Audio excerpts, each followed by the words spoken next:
Hi students, मैं सोनिया विद्या गुरु से current affairs का नया सेशन स्टार्ट करने वाले हैं। ये अक्टूबर के करंट अफेयर्स है। जो सेशंस मैं अपलोड करती हूँ उसमें अक्टूबर का फर्स्ट पार्ट है ये, और दिवाली आने वाली है। आप लोगों को सबको सबसे पहले happy Diwali in advance. Start करने से पहले सेशन आपको बता दूं, बहुत सारे इंपॉर्टेंट पॉइंट्स मैं आपके लिए लाती हूँ। एग्जाम में आते हैं, आप लोग फीडबैक भी देते हैं, मुझे बहुत अच्छा लगता है। लेकिन एग्जाम का नाम प्लीज साथ में मेंशन करा करिए, और कौन सी डेट कौन सी शिफ्ट में देके आए हैं सब मेंशन करिए। मुझे अच्छा लगता है, मुझे मोटिवेशन मिलता है कि मैंने जो पढ़ाया कितना रेलेवेंट था वो। ये सेशन हिंदी मीडियम में है। अगर आपको सेशन अच्छा लगता है प्लीज लाइक करिएगा, शेयर करिए अपने फ्रेंड्स के साथ जो तैयारी कर रहे हैं एग्जाम की। चैनल को सब्सक्राइब अगर नहीं किया है विद्या गुरु के, प्लीज कर लीजिए। बेल आइकॉन जरूर प्रेस करिए ताकि नोटिफिकेशन आते रहें सभी एग्जाम रेलेवेंट वीडियोस के जो हम लोग अपलोड करते हैं। ये सेशन हिंदी मीडियम में आप देख पा रहे हो। अगर आप कंप्लीट इंग्लिश मीडियम सेशन देखने आए थे, that session is also available in the playlist. You can go and check that video, you can actually watch that video. Start करते हैं पहले क्वेश्चन से। देखिए किस बारे में है पहला क्वेश्चन। बहुत सारे इंपॉर्टेंट क्वेश्चंस। पहला क्वेश्चन ही कितना इंपॉर्टेंट है ये देखिए। अपॉइंटमेंट से स्टार्ट कर रहे हैं हम लोग। अपॉइंटमेंट्स में सबसे पहले हम लोग अपने चीफ जस्टिस ऑफ इंडिया की बात करने वाले हैं। जस्टिस यूयू ललित को रिप्लेस करके, मतलब उनकी जगह पर जो नए 50वें नंबर के चीफ जस्टिस ऑफ इंडिया बनेंगे वो होंगे justice Chandrachud, justice DY Chandrachud. और ये तो 2 साल के लिए बनेंगे। बहुत बार ऐसा होता है चीफ जस्टिस ऑफ इंडिया बनते हैं, बहुत कम समय के लिए हो जाता है। ये 2 साल के लिए देख लीजिए। और मैंने क्या कहा, नाम क्या है इनका, DY चंद्रचूड़। 50वें नंबर के चीफ जस्टिस ऑफ इंडिया बनेंगे ये। नेक्स्ट क्वेश्चन में देखिए, national icon of election commission of India Pankaj Tripathi को इलेक्शन कमीशन ने अपना नेशनल आइकॉन बना दिया है, इसे याद रखिएगा।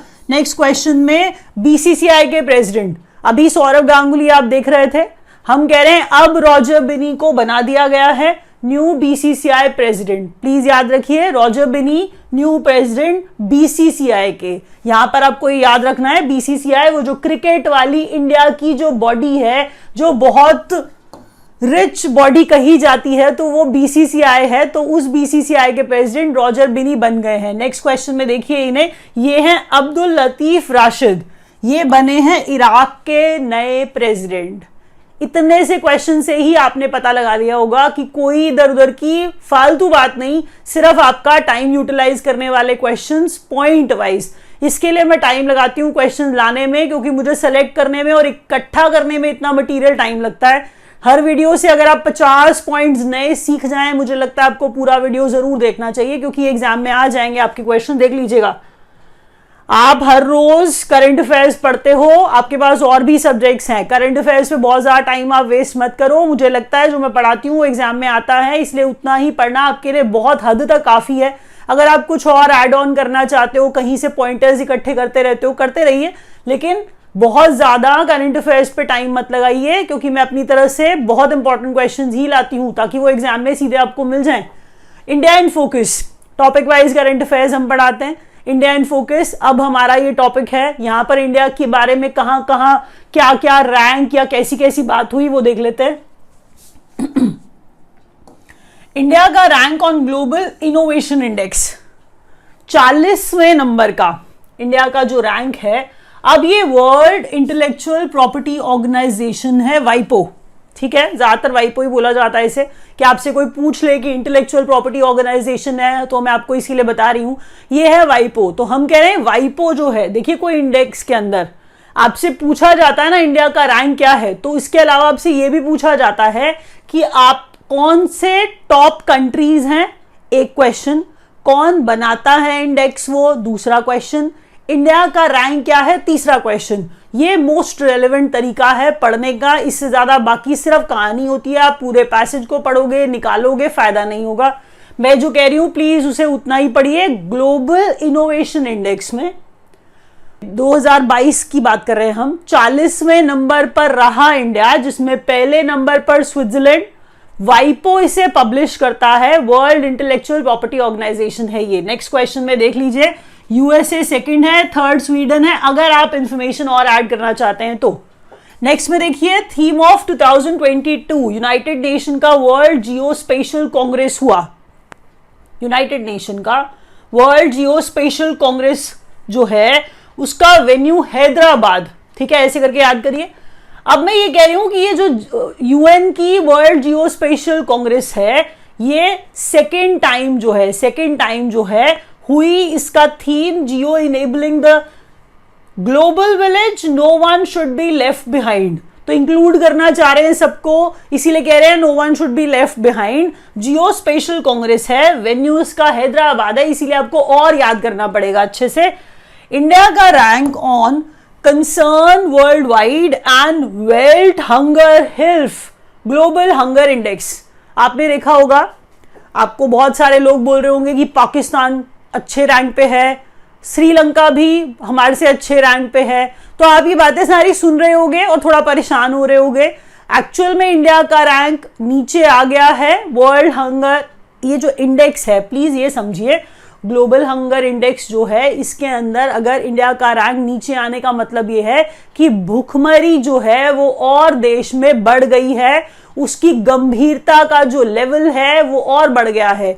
107वें नंबर पर देश पहुंच गया है ग्लोबल हंगर इंडेक्स में। दोबारा सुन लीजिए, इंडिया का रैंक ऑन, तो आपसे पूछा जाएगा कौन इंडेक्स बनाता है, तो concern world wide and wealth hunger health, तो ये आप ऑर्गेनाइजेशन जर्मन में लिखा हुआ जर्मनी वाला, तो ग्लोबल हंगर इंडेक्स है, 107वें नंबर पर इंडिया है इसके अंदर, प्लीज याद रखिएगा। और नेक्स्ट क्वेश्चन की तरफ बढ़ते हैं। अब ये है इंपॉर्टेंट डेज अक्टूबर के, जिसके अंदर पहला डे है वर्ल्ड हैबिटेट डे, ठीक है, हैबिटेट, तो वर्ल्ड हैबिटेट डे जो है इस बार 3 अक्टूबर का मतलब है, हर बार 3 अक्टूबर को नहीं मनाया जाता है, पहला मंडे होता है अक्टूबर का जब मनाया जाता है वर्ल्ड हैबिटेट डे। थीम इसका mind the gap, leave no one and place behind, थोड़ा सा लंबा सा थीम होता है। थीम को याद करना सेम वीडियो के अंदर पॉसिबल नहीं है, मेरा रेपिटेशन पर्पसफुल होता है, आप जानते हो कि इंटेंशनली ऐसा करती हूं, 2-3 बार पढ़ूंगी तो शायद आपको याद रह जाएगा, दोबारा पढ़ती हूं, सुनिए। मैंने कहा वर्ल्ड हैबिटेट डे जो इस बार इस साल 3 अक्टूबर को मनाया गया, हर मंडे पहला वाला जो अक्टूबर का मंडे होता है उसको हम वर्ल्ड हैबिटेट डे की तरह मनाते हैं।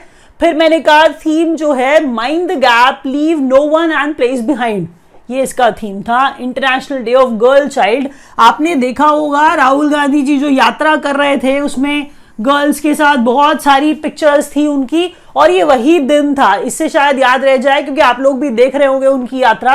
तो 11 अक्टूबर को मनाया जाता है international day of girl child.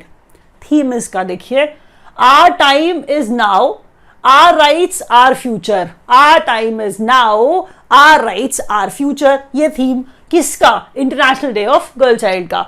World mental health day 10 अक्टूबर को मनाया जाता है, ये बच्चे थोड़ा सा कम मार्क लेते हैं इस क्वेश्चन को, वर्ल्ड मेंटल हेल्थ डे बहुत सारे एग्जाम्स में पूछा जाता है इसीलिए डाला है, प्लीज समझिए। वर्ल्ड मेंटल हेल्थ डे 10 अक्टूबर को ऑब्जर्व किया जाता है। थीम इस बार इसका make mental health and well being for all a global priority, ये इसका थीम था। नेक्स्ट क्वेश्चन में देखिए, अब जो टाइटल आया है वो है स्पोर्ट्स न्यूज, तो स्पोर्ट्स न्यूज के टॉपिक में देखिए क्या देखने वाले हैं हम लोग, बैलन डोर की बात हम कर रहे हैं, स्पोर्ट्स न्यूज का टॉपिक है, बैलन डोर से स्टार्ट करेंगे। बैलन डोर आपको पता है बहुत इंपॉर्टेंट होता है।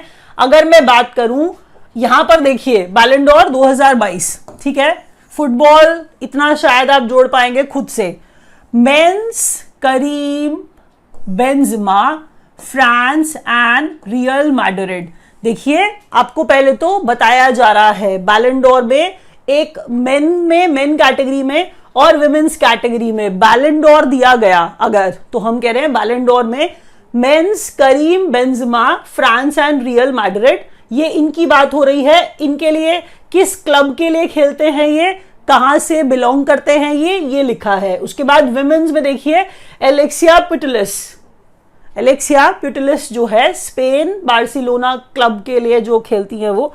India wins women's Asia cup 2022 7th time by defeating Sri Lanka. दोबारा से सुन लीजिए, हम कह रहे हैं इंडिया ने जीत लिया कुछ, विमेन्स एशिया कप 2022 जीत लिया। आपको ये बताया जा रहा है एशिया कप जो है, हम आपको बता रहे हैं ये 7th टाइम जो लिखा है 7th टाइम, और ये कह रहे हैं कि 7th टाइम जीता, किसको हरा के जीता? श्रीलंका को हरा के जीता। नेक्स्ट क्वेश्चन में देखिए, player of the tournament Deepti Sharma India, player of the tournament Deepti Sharma India. लेकिन ये जो बात चल रही है ये आपको बता दूं, यहां पे विमेन्स एशिया कप की ही बात चल रही है, ऊपर वाले का ही कंटिन्यूएशन है। दोबारा देखिए, विमेन्स एशिया कप चला जिसमें इंडिया जीत गया, किसको हरा के जीत गया? श्रीलंका को हरा के जीत गया। तो इंडिया की तरफ से, मतलब इंडिया के ही, मतलब जो वुमेन कैंडिडेट हैं, मतलब वो जो क्रिकेटर हैं जिनका नाम दीप्ति शर्मा है, हम कह रहे हैं इनको player of the tournament declare किया गया। किसके अंदर? विमेन्स एशिया कप 2022 के अंदर। ये था स्पोर्ट्स न्यूज वाला कैटेगरी। इसमें देखिए स्टेट न्यूज में क्या आगे लेके आ रहे हैं। अब स्टेट्स के अंदर स्टेट वाइज थोड़ा थोड़ा सा बात करेंगे, जरा देख लीजिए कुछ कुछ इंपॉर्टेंट एस्पेक्ट स्टेट्स के क्या हैं। इंडिया का फर्स्ट स्लेंडर लॉरिस सैंक्चुरी इन कडावुर तमिलनाडु। अब यहां पे देखिए, पहले आपको एक चीज देखनी है, कडावुर कहां है? तमिलनाडु में है, ठीक है।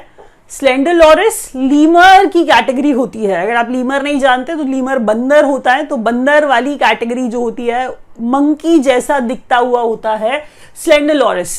तो स्लेंडर लॉरिस ऐसे जब सैंक्चुरीज बनाए जाते हैं, किसी जगह पे उनको बेस कराया जाता है, तो आपको बता दूं कम देखने में मिलते हैं, एक्सटिंक्ट होने की कगार पे होते हैं, कुछ कुछ ऐसा थोड़ा सा बात होती है। इसलिए वो लोग क्या करते हैं, उनको प्रोटेक्ट करना स्टार्ट कर देते हैं। हम कह रहे हैं वैसे ऐसे ही आपको बता दी ये बात कि इंडिया इज फर्स्ट, ताकि रिलेट करने के लिए, क्योंकि स्लेंडर लॉरिस क्या है बहुत सारे बच्चे तो जानते भी नहीं होंगे। तो स्लेंडर लॉरिस बंदर की कैटेगरी से आप जोड़ लीजिए, ऐसा बंदर जैसा दिखता है तो स्लेंडर लॉरिस है। स्लेंडर लॉरिस सैंक्चुरी जो है बनाया गया कडावुर तमिलनाडु में, इंडिया का पहला है, इसीलिए इंपॉर्टेंट है, हर बार बोलती हूं मैं। स्टेट न्यूज में आगे, इंडिया का फर्स्ट 24/7 सोलर पावर्ड विलेज। बड़ी बात है, कोई विलेज पूरा का पूरा 24/7 मतलब सोलर पावर्ड रहेगा, वो मोढेरा गुजरात है, ठीक है। ये देखिए क्वेश्चन का आंसर मोढेरा गुजरात है। First fully digital literate panchayat. Literacy की बात तो केरला में बहुत अच्छी लगती है हम सबको सुन के, और हम आसानी से इसको जोड़ सकते हैं, लेकिन ये पुलमपारा है, पुलमपारा जो है वो केरला में है। आपको डिस्ट्रिक्ट जो है, पंचायत जो आपको बिल्कुल इतना स्पेसिफिक बताना था, तो पंचायत कहाँ की? पहली फुली डिजिटली लिटरेट, डिजिटल से डिजिटल लिटरेसी की बात हो रही है यहाँ पे, वो वाली पंचायत पुलमपारा केरला की। स्वच्छ सर्वेक्षण ग्रामीण 2022 हुआ, ठीक है, स्वच्छ सर्वेक्षण ग्रामीण 2022 हुआ। अब इसमें स्टेट वाइज कैटेगराइजेशन है, जैसे लार्ज स्टेट है, लार्ज स्टेट के बाद small states and union territories है, उसके बाद डिस्ट्रिक्ट भी आ जाएगा, पहले नंबर पे रहा हुआ डिस्ट्रिक्ट भी आ जाएगा। तो मैंने क्या कहा, स्वच्छ सर्वेक्षण ग्रामीण 2022, लार्ज स्टेट्स पहला नंबर पे तेलंगाना रहा, पहले नंबर पे तेलंगाना। स्वच्छ भारत स्वच्छ सर्वेक्षण ग्रामीण जो चल रहा है, ये मैं आपको जो बता रही हूं, ये इसके अंदर जिस कैटेगरी में वो टॉप पे रहे हैं, तो तेलंगाना लार्ज स्टेट्स में, हरियाणा दूसरे नंबर पे, तमिलनाडु तीसरे नंबर पे। कह रहे हैं number 1 small states and union territories में अंडमान जो है, अंडमान एंड निकोबार आइलैंड जो है वो टॉप पे।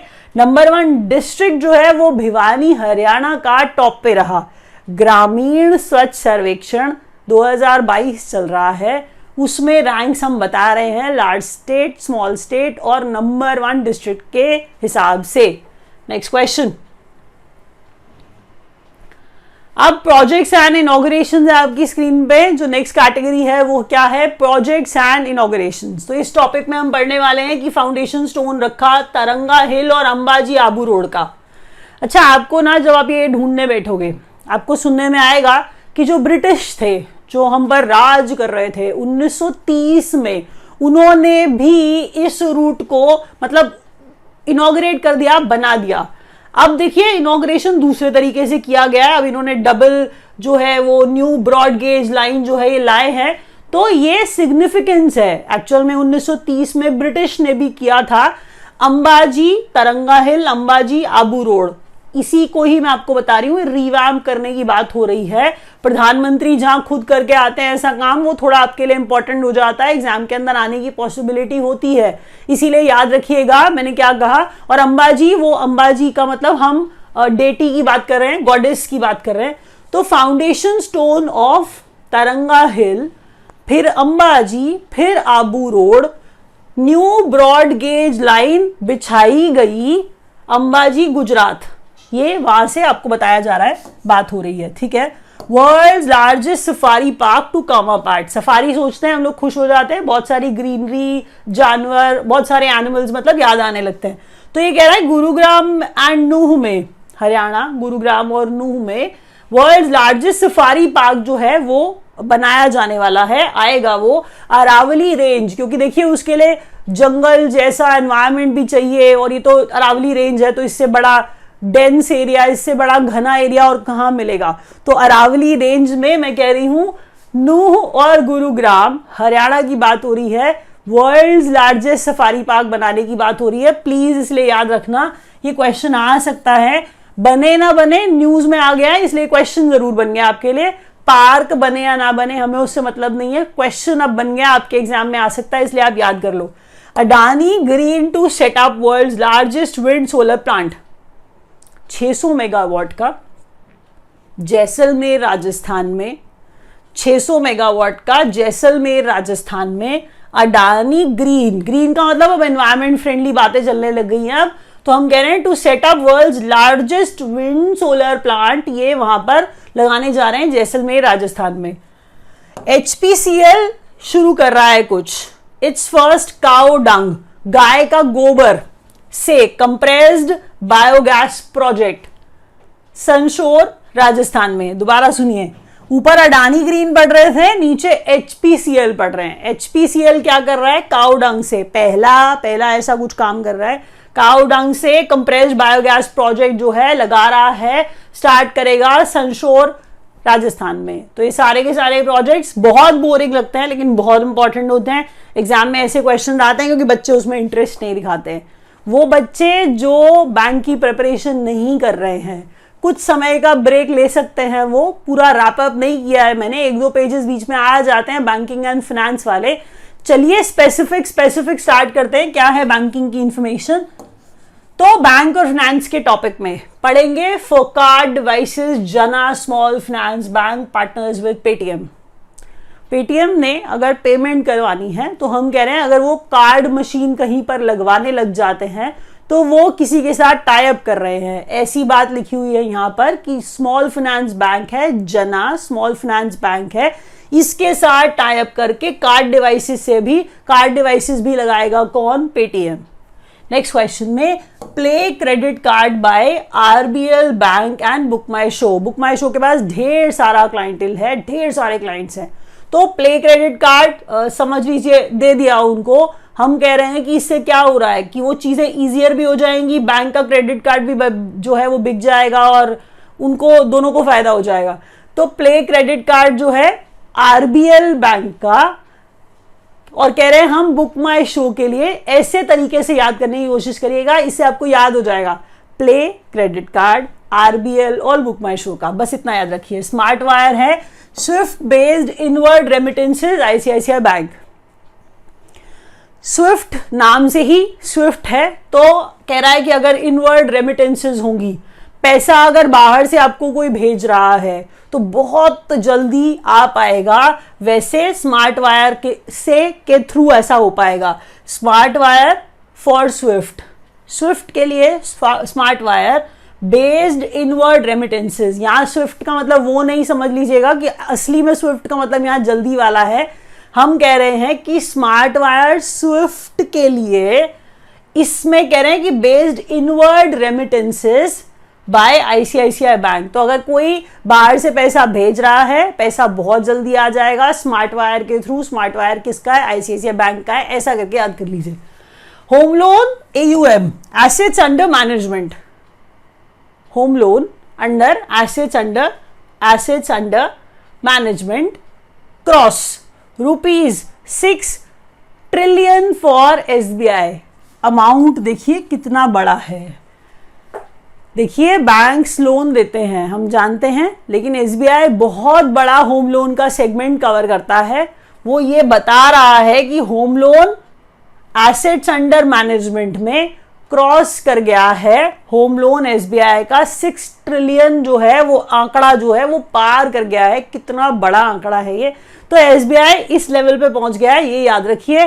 क्वेश्चंस बहुत इंपॉर्टेंट हैं, ऐसे क्वेश्चन जरूर आते हैं। बैंक की हिस्ट्री एग्जाम में नहीं आती है आजकल ऐसे क्वेश्चंस की डे टू डे में जो बैंक में हो रहा है, बैंकिंग सेक्टर में हो रहा है, वो इंफॉर्मेशन आपको चाहिए होती है। अगर आप चाहते हैं हम लोगों से पढ़ना, लाइव बैच आप हमारा ज्वाइन कर सकते हैं, आप हमारा वीडियो कोर्स ले सकते हैं। हम लोग हार्ड कॉपी स्टडी मटेरियल भी देते हैं, क्योंकि आप लोग ऑनलाइन ई बुक से पढ़ना आजकल पसंद नहीं करते हैं। मुझे ऐसा लगता है कि क्लास भी ऑनलाइन हो जाए, वो हम आपकी पूरी हेल्प करेंगे, और साथ ही साथ आप बुक्स भी ऑनलाइन पढ़ लें। तो हमेशा हार्ड कॉपी से पढ़ना बेहतर होता है। तो हार्ड कॉपी आपके घर पे डिलीवर कराई जाती है। अगर आप लेना चाहते हैं, हमसे पढ़ना चाहते हैं, नंबर नीचे दिए गए हैं, उन्हें डायल करके ज्वाइन कर लीजिए। दिवाली डिस्काउंट भी चल रहा है। नेक्स्ट क्वेश्चन देखिए, बैंकिंग एंड फाइनेंस अपडेट्स। अब यहां पर इसी कैटेगरी के अंदर कुछ शेयर डिसइन्वेस्ट करने की बात हो रही है। तो शेयर डिसइन्वेस्टमेंट जब करते हैं तो इसको कहते हैं कि हमने विनिवेश किया, मतलब शेयर बेच दिया। एक्चुअल में आईडीबीआई बैंक में, एक्चुअल में हम कह रहे हैं आईडीबीआई बैंक में जो शेयर है 30.24 का LIC बेच रही है, उतना बेच रही है। और जो सरकार है, गवर्नमेंट जो है, उसका 30.4% बेच रही है। अब आप कहेंगे LIC कैसे शेयर बेच रही है? एक्चुअल में कोई भी फाइनेंशियल इंस्टीट्यूशन किसी भी और फाइनेंशियल इंस्टीट्यूशन का शेयर ले सकता है ना, ऐसा कोई प्रॉब्लम वाली बात तो नहीं है। तो LIC ये जो है अपना 30.24% शेयर जो है आईडीबीआई का वो डाइवेस्ट कर रहा है, और गवर्नमेंट भी 30.48% डाइवेस्ट कर रही है। टोटल 60.72% स्टेक जो है आईडीबीआई बैंक में, हम कह रहे हैं ये आपको देखने में मिलेगा क्वेश्चन, क्योंकि इंपॉर्टेंट है, याद रखिएगा पक्का से। नेक्स्ट क्वेश्चन में देखिए, RBI launches advanced supervisory monitoring system Daksh. देखिए एप्लीकेशन है, एक ऐप है एक, तो आरबीआई ने लॉन्च किया है एडवांस सुपरवाइजरी मॉनिटरिंग सिस्टम। तो मॉनिटर करना है, ऐसा मॉनिटरिंग सिस्टम बनाया है, दक्ष इसका नाम है। आरबीआई ने इसे लॉन्च किया है। पूछा जाएगा कि supervisory monitoring system launch by RBI, तो नाम होगा दक्ष। ऐप है, आप याद रखेंगे। सुपरवाइजरी सबके ऊपर देखिए सुपरविजन बढ़ाना है। डे टू डे कामों पे भी आरबीआई को सुपरविजन बैंक्स पे बढ़ाना है, तो वो ऐसी ऐसी चीजें लाता रहेगा।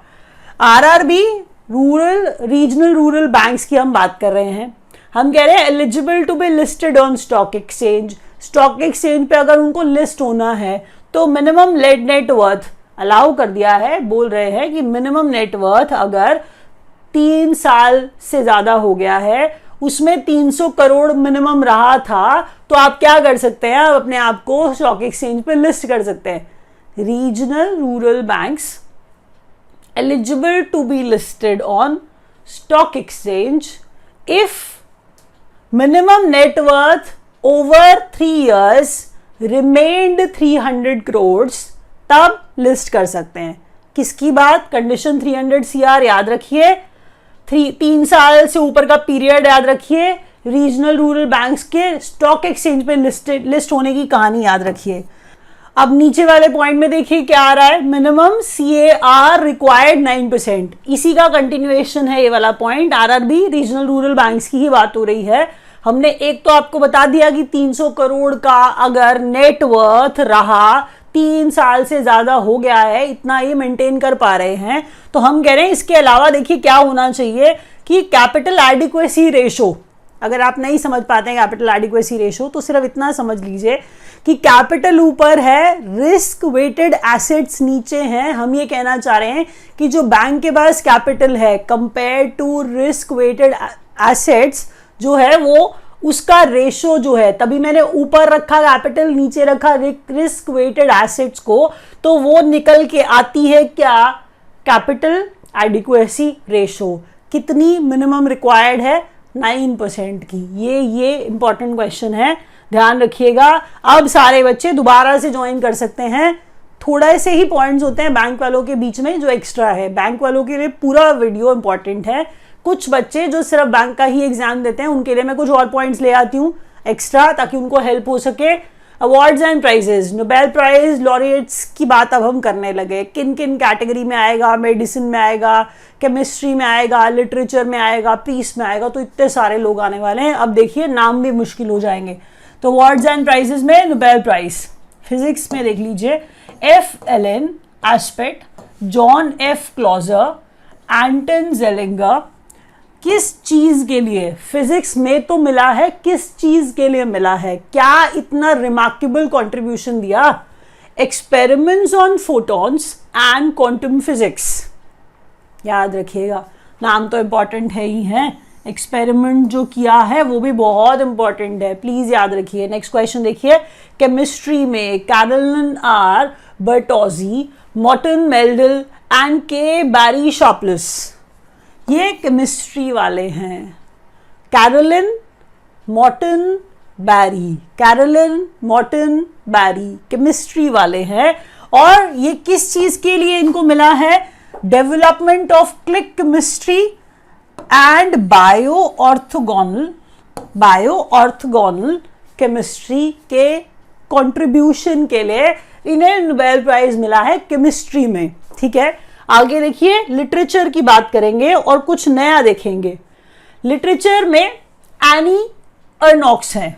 ठीक है, आपको ये बता दूं कि फ्रांस की पहली महिला है, जहां तक मैं जान पा रही हूं, तो फ्रांस की पहली महिला है जिन्हें लिटरेचर के लिए लिटरेचर में नोबेल प्राइज मिला है। नाम उनका एनी अर्नॉक्स है। आप जान गए कि ये सबसे इंपॉर्टेंट क्वेश्चन हो जाएगा। फिजियोलॉजी मतलब हम मेडिसिन की बात करने लगे, फिजियोलॉजी मेडिसिन की बात हम करने लगे, तो हम कह रहे हैं कि फिजियोलॉजी जो है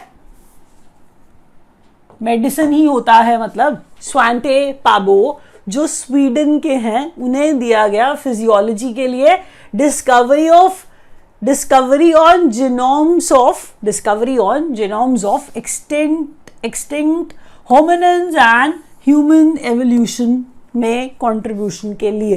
दोबारा सुनिए, स्वांटे पाबो है, इनकी नेशनैलिटी भी इंपॉर्टेंट है, हमने कहा स्वीडन से जोड़िए इन्हें। फिर हम कह रहे हैं किस चीज की डिस्कवरी, एक्सटिंक्ट होमिनिन्स और ह्यूमन एवोल्यूशन के जीनोम्स पे डिस्कवरी करने के लिए इन्हें ये दिया गया फिजियोलॉजी में, मेडिसिन में। पीस के लिए देखिए, एलिस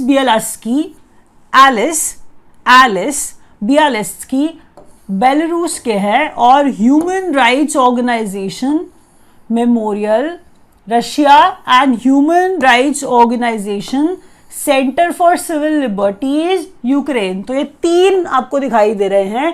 पहले मैंने बोला Ales Bialiatski Belarus, human rights organisation memorial Russia, human rights organisation centre for civil liberties Ukraine.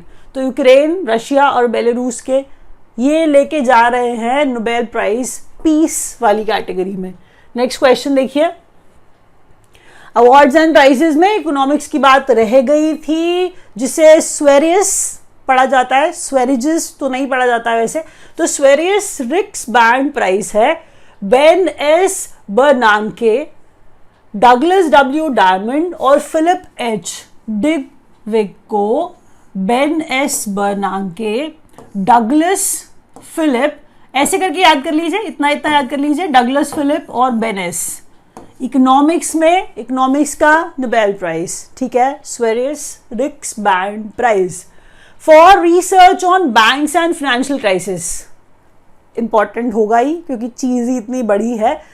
Research on banks and financial crisis. Next question में देखिए, यूनाइटेड नेशन का ये HCR है, high high commissioner for refugees है, आप जानते हैं काम किया हुआ एंजेला मर्केल का। तो ये जर्मनी की एक्स चांसलर है, आपको याद होगा, तो कुछ रेफ्यूजीज को बहुत अच्छे से हेल्प किया था उन्होंने।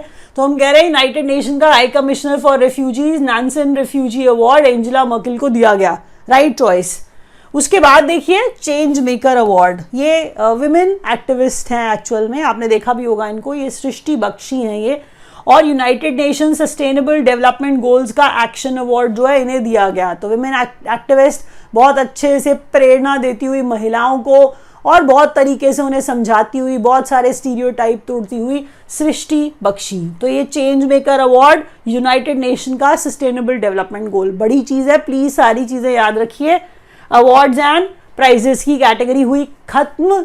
अब पहुंचे हैं स्वच्छ सर्वेक्षण पर। तो स्वच्छ सर्वेक्षण जो है इंडिया का cleanest and first 7 star garbage free, garbage नहीं बोल रही हूं मैं, गार्बेज फ्री बोल रही हूं, पहले वो पढ़िए कि इंडिया का क्लीनेस्ट, 2 क्वेश्चन है, इंडिया का क्लीनेस्ट पहले नंबर का 7 स्टार वाला, इतना साफ गार्बेज फ्री सिटी इंदौर बन गया है। ये जो छठा लिखा है ना, आपको ये लगेगा कि वहां फर्स्ट बोलती हो, यहाँ पे छठा बोल देती हो, वो जो 6th बोला है वो क्लीनेस्ट के लिए बोला है कि छठी बार क्लीनेस्ट इंदौर, लेकिन पहली बार 7 star garbage free city Indore. 2nd number पे सूरत है, 3rd पे नवी मुंबई है। बेस्ट सफाई मित्र सुरक्षा सिटी, तो सफाई मित्र के लिए सुरक्षित जो सिटी है वो तिरुपति वोट किया गया उसे। पहले नंबर पर पंचगनी महाराष्ट्र, जहां पर लेस देन 1 लाख, और क्लीनेस्ट स्टेट जो है वो MP, 2nd Chhattisgarh, 3rd Maharashtra. ये more than 100 urban local bodies की बात हो रही है। पहले ना यहाँ पर कैटेगरी देखिए और ध्यान से सारा पढ़िए। हमने कहा पहले नंबर पर पंचगनी महाराष्ट्र में है, जहां पर हम बात कर रहे हैं पॉपुलेशन की भी बात कर रहे हैं हम लोग कि लेस देन 1 लाख है। तो क्लीनेस्ट स्टेट जो है वो मध्य प्रदेश, पूरा ओवरऑल स्टेट, ठीक है। 2nd नंबर पे छत्तीसगढ़ है, 3rd नंबर पे महाराष्ट्र है। तो ये भी क्लीन जो है जगह है, क्लीन स्टेट्स हैं। यहाँ पर ये कितनी बड़ी है कि इनमें अर्बन लोकल बॉडी 100 से ज़्यादा है, 100 से ज़्यादा है। नीचे देखिए 100 से कम अर्बन लोकल बॉडीज जो है, क्लीनेस्ट स्टेट त्रिपुरा है, 2nd नंबर पे झारखंड आता है और 3rd पे उत्तराखंड आता है, यूनाइटेड किंगडम नहीं आता है।